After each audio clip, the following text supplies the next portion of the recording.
Good morning, Steve Zelenardo here with Treviso Realty. Just a quick update on the current market. Every week it's getting more exciting. Why? Because inventory is dropping.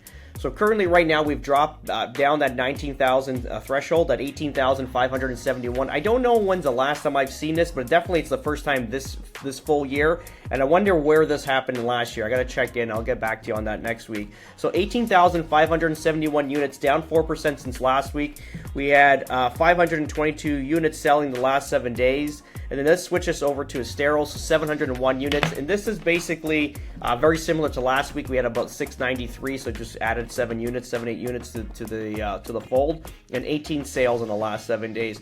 But what we need to look at is pre-construction and new construction that's currently on the market, because what I get a lot of clients that are from out of state, out of country, that they send me a lot of information. Let's just say they just re-forward information, either it's from YouTube or Instagram, and it's usually someone talking about the Florida market crashing or that's overwhelmed with inventory. So I'm not seeing it here in our quadrant here in Southwest Florida, and I'll show you the numbers very quickly.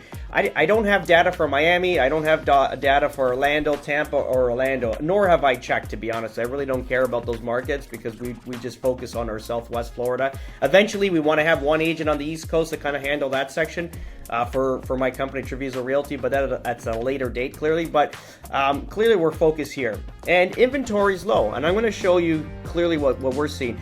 It's not even this. I'm checking in with Lennar, I'm checking in with Pulte, and seeing how they're doing with sales. Pulte a little bit slower, but again, their prices are, they haven't really adjusted their prices too extremely since, let's say, the height of the market. Now you can do some better deals if you go in internally. I'm starting to see some better deals surface that I haven't seen in a while. But Lennar's been on it the whole time, where they're basically giving you great deals in houses, great incentives, and they're just moving product, and they can't keep them. They can't keep them on the market, to be honest, because what I've noticed is obviously our incentives are fading out. We've been on a tear, to be honest. We've done so many deals in the last 3 months. It's insane. Again, over the weekend we did 2 more, which is great, both in Verdana Village, a villa and a single family with a pool. So we're on a tear right now, and again, we're starting to influx with clients in from New York, a lot of New York and the Midwest, so this is going to be good going forward. And obviously we have that Toronto market that's firing in all 8 cylinders. Where am I going to put myself here? Here, I don't want to affect this, so let's look at this. So these are the 4 markets I'm looking at. Again, just to get a little nerdy, I haven't done this in about a month.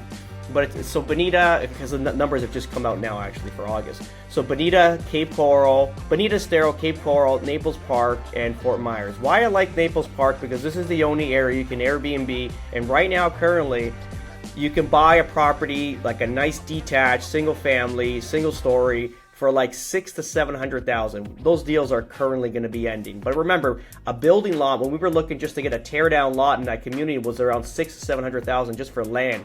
If you can buy a house on it temporarily until you build, I mean, that's the best case scenario, because you could rent it either long term or you can do the seasonal rent, which is great. So this is obviously great investment. So why I always include Naples Park in these searches.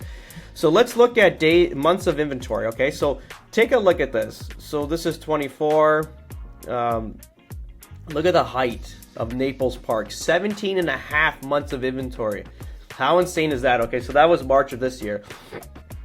Sorry, I'm just getting over a cold. We had the height of the market, Cape Coral, Bonita, and Fort Myers all leveled in at 8.6 months of inventory, but that was in March. And then April, we started having this falter. And this is just single family dwellings. We didn't include condos. Condos are, they'll add to the months of inventory, because condos are a mess. Depending where you're buying them, usually they're plugged up in flood zones that cause a disaster. Insurance prices are obscene in flood zones, clearly. This is why we avoid them like the plague. So look at May, June, you're starting to see this drop off, right? Bonita, Estero, 7 months. This is July, we're at 6 months. And now August, Bonita, Estero down to 5.2 months of inventory. This is good news, folks. Cape Coral down to 6.2. Naples Park 10.3 from 17 months. So if you kind of look at where they're at here, I mean, so in the last month Fort Myers lost almost 6% of inventory. Naples Park's 3.7, Cape 3.1, and Bonita, Estero 1.9. But this is good news. Now, if we just to put condos in there, kind of see where those lie. Still not even that bad. Naples Park clearly doesn't have any condos. That's why the number is so low. But Cape Coral 10 months, Bonita 7.6, and Estero 8 or Fort Myers 8.6 months. So again, this is condos, and depending with the location, there's going to be issues. If it's in a good location, they're moving quickly, but if they're in a flood zone and there's a whole bunch of stuff tied to it, even golf course communities we find clearly, because it's the buy-in's very expensive, there's a bunch of stuff, and again, there's a buyer for everything, but at the same time, it does get expensive. Let's look at, so this is all types of construction. Let's look at new construction. Let's flip this to new construction. Clearly this is all over the place. A lot of these purpose-built rentals have left. This has been early on. It's been like 2 years. I'm watching YouTube. They're saying that now these big investors are leaving. They've already gone. They've probably 2 years ago when we bought our house in Verdana Village. These big guys are already gone already. They saw that they're right on the wall. They're not going to make their money.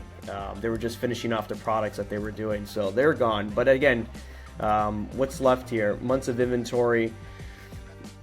Bonita Estero for new construction 10 months, Cape 8, Fort Myers 2.3, which is surprising. You would think that would be higher. Let's look at single family, because this is where our market is usually. So look at this, man.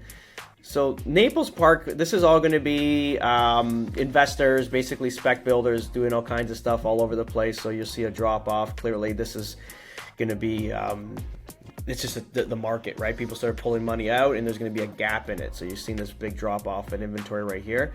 But even if you looked at Bonita, Naples Park, and Fort Myers, where Lennar, Pulte, DR, Taylor Morrison, all the biggies are right now, we got new construction, 5.6 months of inventory, Cape 5.4, which is good news for me because I got to sell a house there very shortly in February. Fort Myers 5.1 months. Anyway, boring stuff, but at the same time, this is what we're looking at to make decisions going forward. This is why we're putting money back in the market, and we're on a obviously really, yeah, we're all in. Let's just say that. I don't know. I don't see it. We know that Warren Buffett invested $800 million, almost $1 billion rather, between both DR and, or he said 1.6 or 1.8 billion, but he invested $800 million at this time around in Lennar Homes. Again, that's obviously the biggest builder in America, second bigger builder in America, and that's all over the nation. But at the same time, they got a lot here in Southwest, in Florida in general, but Southwest as well, and they're not stopping. They're not stopping. He's investing, which is great. We got rates that are definitely going to go down. If you've seen the way the Trump administration's picking apart the board at the Federal Reserve, they're basically picking one off at a time. So basically, they want to instill more of their people in there, either to cast a vote out to get Jerome Powell, or to cast more power to get a vote in for this rate change. And Jerome Powell looks like he's on board to do a rate change as well. So they predict 4. I don't think 4 is going to happen. Maybe 2. I don't know. We were supposed to get it, I thought, maybe in July, but it didn't happen clearly. So let's see what happens this month in September if they do a rate cut. It'd be nice to do a nice 50 basis points right off the top, not skirt around, do 25 basis points, do 50 right off the top, get some momentum in the market, and that's it. And let's sit and wait. That's what we're looking at right now. Clearly we're looking to build, so we got to refocus on that. We got a little bit distracted over the last couple weeks here with the New York trip and a bunch of stuff going on. Plus, I've been sick for a week. I've been literally operating at like 20% energy, so we're back at it today. So that's it. If you have any questions, guys, regarding real estate here in Southwest Florida, let me know. We definitely would love to sit down or have a quick consult, Zoom call, let you know how the market's going and where to invest, because the margins are getting slimmer. The more that these builders are pushing back in price and incentives, it doesn't make sense to invest in these communities anymore. So everything's going to be shrinking down very shortly, where we can't put money anywhere again. Then it's like we're square one. That's why we bought a little investment property as well, just kind of put some money in the market as well in the community, and then we'll see what happens. Ultimately, the goal is to build quite a few houses going forward, but we'll keep you posted on that. See ya.